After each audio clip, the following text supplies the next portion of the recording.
Og looked up at the Tyranid swarm as it entered the planet's atmosphere.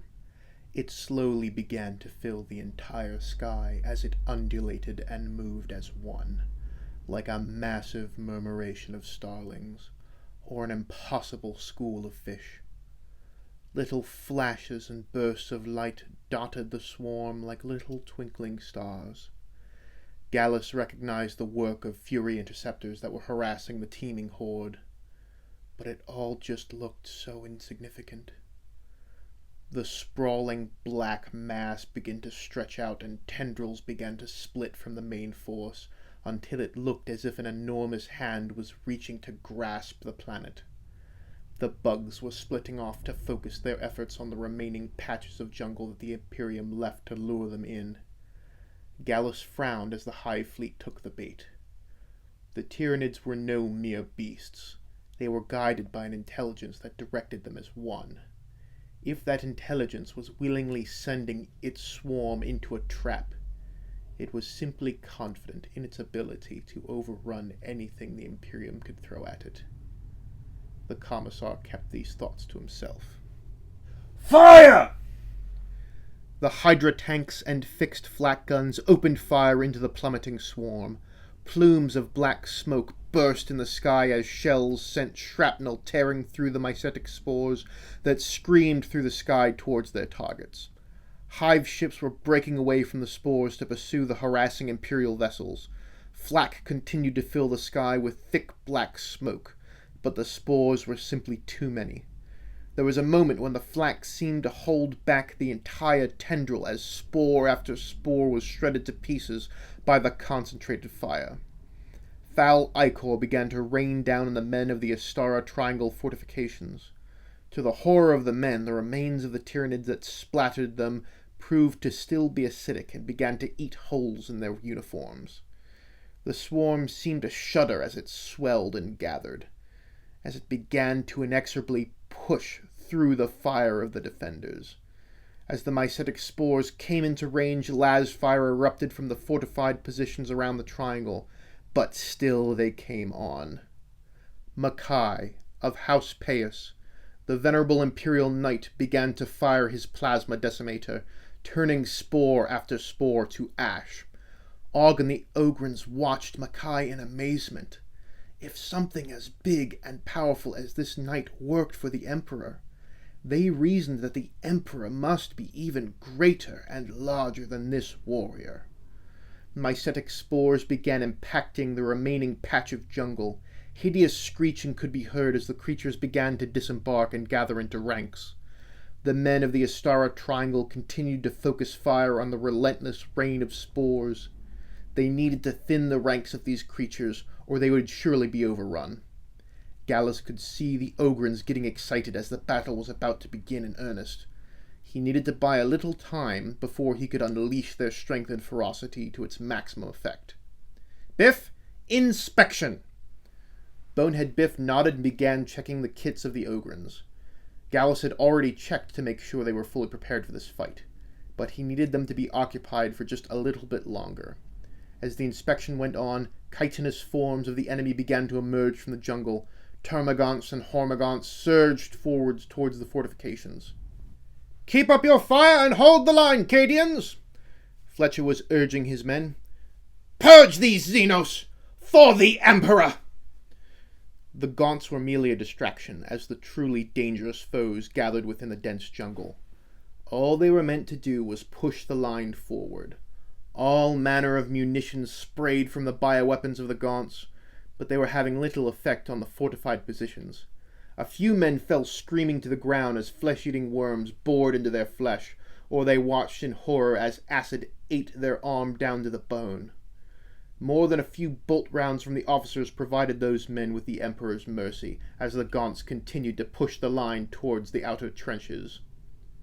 Warriors, gene-stealers, and towering carnifexes began to appear in the mass of creatures as they continued to push forward, their claws crushing the corpses of the fallen Xenos underfoot. Mackay and his pilot Talios were champing at the bit for a proper fight. His mighty chainsword Androcles hungered for new prey. He marched forward, firing plasma burst after plasma burst into the teeming masses, cutting through huge swathes of enemies. But each gap that formed was quickly filled by more. Bioweapons hit Mackay's ion shield harmlessly as he stood astride the fortress like a colossus, Fletcher's trench of Cadians at his feet. Androcles swiped forward into the charging masses, spattering ichor and gore across the battlefield, but the bodies still surged forward. Fletcher's men and Mackay were in danger. If those things reached the trench and began to board the ancient knight... Gallus drew his chainsword and brought his bolt pistol to bear. "Now, Ogryns! Charge! Crush the bad bugs!" Crush the bad bugs! Crush the bad bugs! Crush the bad bugs! Og and the others charged out from their trench and surged towards the Cadians who were putting up a dogged defense of Fort Alki. But they would soon be overrun, even with the tremendous firepower of Mackay. The Tyranids reached the trench before the Ogryns, and Hormagaunts and Gene-Stealers were cutting their way through the men. Fletcher sliced through the midsection of one of the Gaunts before putting a bolt round through the head of another. A Tyranid warrior leapt on top of the Commissar, a clawed foot scraping across his carapace breastplate. Fletcher struggled to bring his bolt pistol to bear, but his arms were pinned. Just as the warrior was about to unload its death spitter into the unfortunate officer, Og body-checked the monstrosity as he leapt into the trench. The warrior found itself crushed against the wall of the trench before two heavy blows from the butt of Og's ripper gun reduced its head to a gooey pulp. "You okay, Mr. Commissar, sir?" Fletcher could only manage a nod in response to the enormous simpleton that had just saved his life. The Ogryns poured into the trench, their ripper guns tearing through chitinous bodies. Pip flailed angrily as slavering worms from the Tyranids tried to bore into his skin. The tough skin of the Ogryn was slowing them down, and he managed to pull them free. Bill caught an acid blast to the face, and he began swinging wildly, smashing anything that came near him blindly. Biff caught his arm and turned him in the correct direction. "Just keep swinging. There's too many to miss." Gallus and the Ogryns quickly cleared the trench, and the Ogryns began to push the line back with sprays of ripper gun fire. Mackay was now focusing on the larger bioforms that moved towards them, the carnifexes and similar huge monstrosities. His plasma cannon fired again and again until it began to glow red-hot from the heat of the discharge. Then it was Androcles' turn to be heard as he continued to cleave through the greatest threats and crush the lesser beasts underfoot. A few Tyranid bioforms managed to climb onto Mackay, but the disciplined lasfire of the Cadians kept them from climbing too far. More and more fire crackled against Mackay's ion shield. Og and the other Ogryns pushed the line of Nids back away from Mackay's legs. As they did so, they came face to face with a towering carnifex, with massive claws and a clubbed tail. This creature was meant to crush through armor and fortifications as if they were nothing. Blue charged in with his ripper gun firing, the shot bouncing harmlessly off the Tyranid's thick carapace. The carnifex grabbed Blue's arm and sliced through it like a hot knife through butter. Blue looked confused for a moment as his gun had stopped firing for some reason. The carnifex took his moment of hesitation to whip its mace-like tail and crush poor Blue's heavy skull. Gallus, Og, and Biff squared off with this new threat. Gallus emptied his bolt pistol into the hide of the thing, causing its thick armor to puck and crack with each shot. Biff grabbed its tail and began to try to pull it off its feet, as Og swung his ripper gun like a club and managed to bash the thing in the face, sending shards of chitin flying. The carnifex roared in defiance as it lashed its tail, flinging Biff away with surprising ease. Then it swiped its claws at Gallus, who managed to parry the first set of claws with his chainsword, but the second tore through both his legs at the knee, causing the Commissar to tumble backwards, blood gushing from his severed limbs. "For the Emperor!" Knowing his strength would not last at the rate he was losing blood, Gallus took his chainsword and sliced at the feet of the carnifex, the teeth of the blade digging deep into its foot. Og jammed the bayonet of his ripper gun into the neck of the creature, causing it to scream in pain and pull away, the ripper gun still stuck in its neck. Og began to pummel the creature with his huge fists, cracking more of the chitin around its head as it began to ooze ichor. The carnifex whipped around and caught Og in his midsection as he sent him sprawling backwards, nearly falling into the trench behind him. At this point, Biff had recovered and threw himself at the rampaging carnifex. The Cadians helped as well, as they were now pushing out from the trench and pouring las fire into the beast. Biff grabbed the beast by its face, crushing its eyes with his massive fingers. Gallus was fumbling with his magazine because of blood loss, but he managed to reload his bolt pistol and send a few more shots into the chest of the thing that was now bleeding from multiple cracks in its armor. Og recovered himself, his sturdy form battered but not seriously wounded, as he rushed over to join Bonehead Biff, and he latched his own massive fist to the creature's head as well. For the Emperor!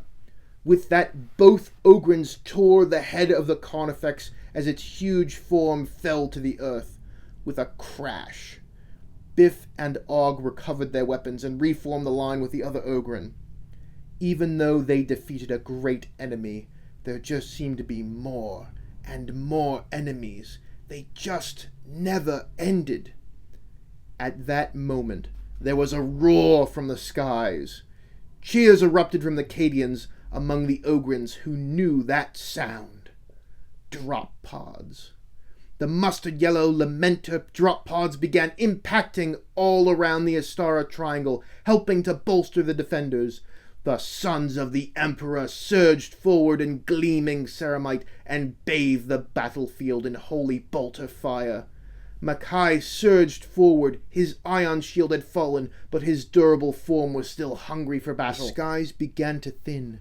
With the new reinforcements, the High Fleet seemed to undulate away as the dark tendril over the jungle slowly withdrew, sending its forces elsewhere. All around the Estara Triangle, Imperial forces began to counterattack against the Tyranid foes. Og cheered as the other Ogryns surged forward. We's gonna win! Commissar, we's gonna win! Commissar? Gallus? Fletcher was leaning over Gallus, trying to stop the blood flow as he tried to get a medic into the trench. Gallus was very pale, and his arms hung limply at his side, though he was still clutching his chainsword and his bolt pistol. Commissar? Well done, Og. You made the Emperor very happy today. Gallus winced as Fletcher used his belt as a tourniquet to stop the bleeding. He removed Gallus's belt as well and tried to do the same thing on the other leg. But the blood loss was just too much. I did. I made him happy. I did a good job. Yes, Og. I think I'll be going to see the Emperor myself soon. You going to the Emperor's house? Most likely. I lost quite a bit of blood. Eventually, we all go to see the Emperor, if our faith is strong. Gallus's head slowly leaned back as the Cadian medic arrived in the trench and began trying to treat Gallus. Og backed away as the men with the medicine worked on his friend. They put him on a stretcher, draped a white cloth over him, and took him away. Og's big eyes began to water as they took his friend away. A big hand clapped Og on the shoulder. Come on. The battle's not over yet. We still got bugs to smash. Plus, ain't you ever wanted to meet a space marine?